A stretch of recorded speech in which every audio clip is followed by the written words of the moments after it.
Good morning, Robert L. Craig School. This is Mr. Nipper. Welcome to week 4 of distance learning. I know you're all doing your best. I miss you, and I'm so proud of you. For our read aloud today, we're sitting outside and enjoying the beautiful weather, and we're going to read Shreganona.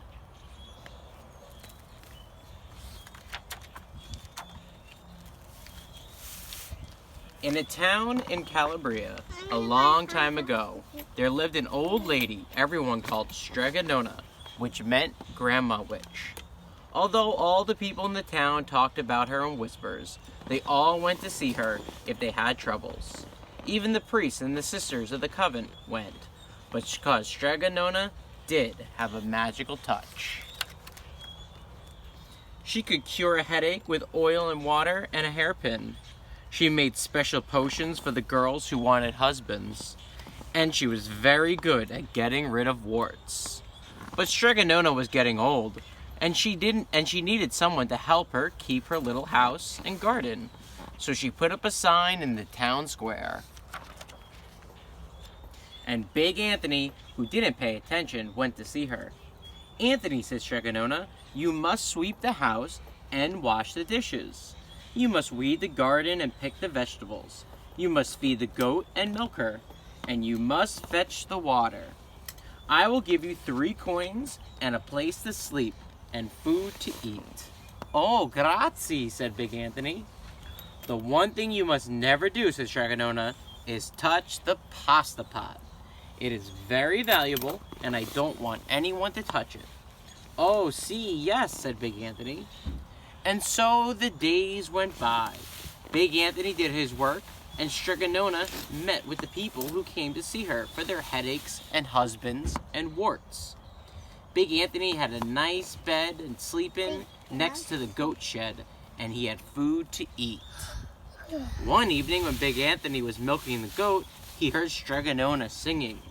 Peeking in the window, he saw Shreganona standing over the pasta pot. "Excuse me, bud. Here, stand here." I want to. You gonna sit on the steps? She sang, "Bubble, bubble, pasta pot, boiling me some pasta nice and hot. I'm hungry and it's time to sup. Boil enough pasta to fill me up." And the pasta pot bubbled and boiled and was suddenly filled with steaming hot pasta. Then Shreganona sang, "Enough, enough, pasta pot. I have my pasta nice and hot. So simmer down, my pot of clay, until I am hungry another day." "How wonderful," said Big Anthony. "That's a magic pot for sure." And Shreganona called Big Anthony in for supper. But too bad for Big Anthony, because he didn't see Shreganona blow 3 kisses to the magic pasta pot. And then this is what happened. The next day when Big Anthony went to the town square to fetch the water, he told everyone about the pasta pot. And naturally, everyone laughed at him because it sounded so silly. A pot that cooked all by itself? "You better go and confess to the priest, Big Anthony," they said. "Such a lie." And Big Anthony was angry, and that wasn't a very good thing to be. "I'll show them," he said to himself. "Someday I will get that pasta pot to make it cook, and then they'll be sorry."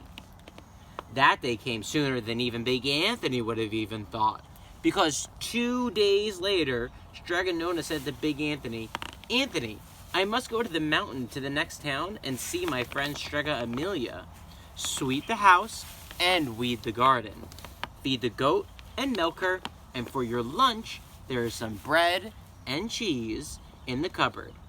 And remember, don't touch the pasta pot." "Oh, yes, yes, Shreganona," said Big Anthony. But inside he was thinking, "My chance has come." As soon as Shreganona was out of sight, Big Anthony went inside, pulled the pasta pot off the shelf, and put it on the floor. "Now, let's see if I can remember those words," said Big Anthony. And Big Anthony sang, "Bubble, bubble, pasta pot, boil me some pasta nice and hot. I'm hungry and it's time to sup. boiling me enough pasta to fill me up. And sure enough, the pot bubbled and boiled and began to fill up with pasta. Aha, said Big Anthony, and he ran to the town square, jumped on the fountain, and shouted, "Everyone get forks and plates and platters and bowls! Pasta for all at Stregonona's house!" Big Anthony had made the magic pasta pot work. Of course, everyone laughed and ran to get their forks and plates and platters and bowls.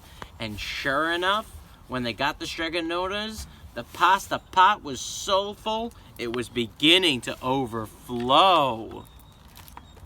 Big Anthony was a hero. He scooped out pasta and filled the plates and platters and bowls. There was more than enough for all the townspeople, including the priests and the sisters of the convent.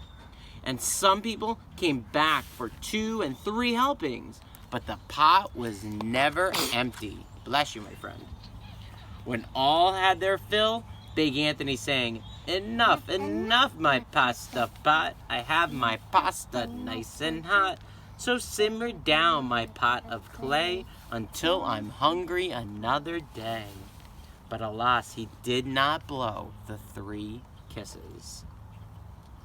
He went outside into the applause of the crowd. Big Anthony took a bow. He was so busy listening to compliments from everyone that he didn't notice the pasta pot was still bubbling and boiling until a sister from the convent said, "Oh, Big Anthony, look!" And pasta was pouring out of the pot all over the floor of Stregonona's house and was coming out the door. Big Anthony rushed in and shouted the magic words again, but the pot kept bubbling. He took the pot off the floor, but pasta kept pouring from it. And Big Anthony grabbed a cover and put it on the pot and sat on it. But the pasta raised the cover and Big Anthony as well and spilled onto the floor of Stregonona's house. Ow! "Stop!" yelled Big Anthony. But the pasta did not stop, and if someone hadn't grabbed poor Big Anthony, the pasta would have covered him up. The pasta had all but filled the little house. Out of the windows, through the doors came the pasta, and the pot kept right on bubbling. The townspeople began to worry. "Do something, Big Anthony," they shouted. Big Anthony sang the magic song again, but without the 3 kisses, it did no good. By this time, the pasta was on its way down the road, and all the people were running to keep ahead of it. "We must protect our town from the pasta," shouted the mayor. "Get mattresses, tables, doors, anything to make a barricade." And even that didn't work. The pot kept bubbling and the pasta kept coming. "We are lost," said the people, and the priests and the sisters of the convent began to pray. "The pasta will cover our town," they cried. And it certainly would have, had Stregonona not come down the road home from her visit. She didn't need to look twice before she knew what had happened. She sang the magic song and blew 3 kisses, and with a sputter of the pot stopped boiling and the pasta came to a halt. "Oh, grazie!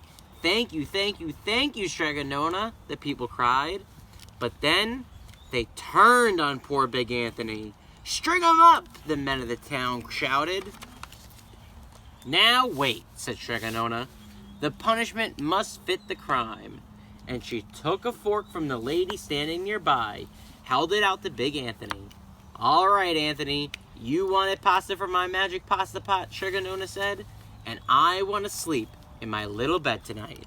So start eating."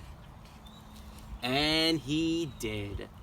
Poor Big Anthony. The end. He still has a little bit left. You're right. On his fork. And Stregonona's sleeping and he said, yeah. You're right. Thank you for joining us for another wonderful Read Aloud this afternoon. Enjoy the weather, enjoy your families, and remember, always do your best and that you are special.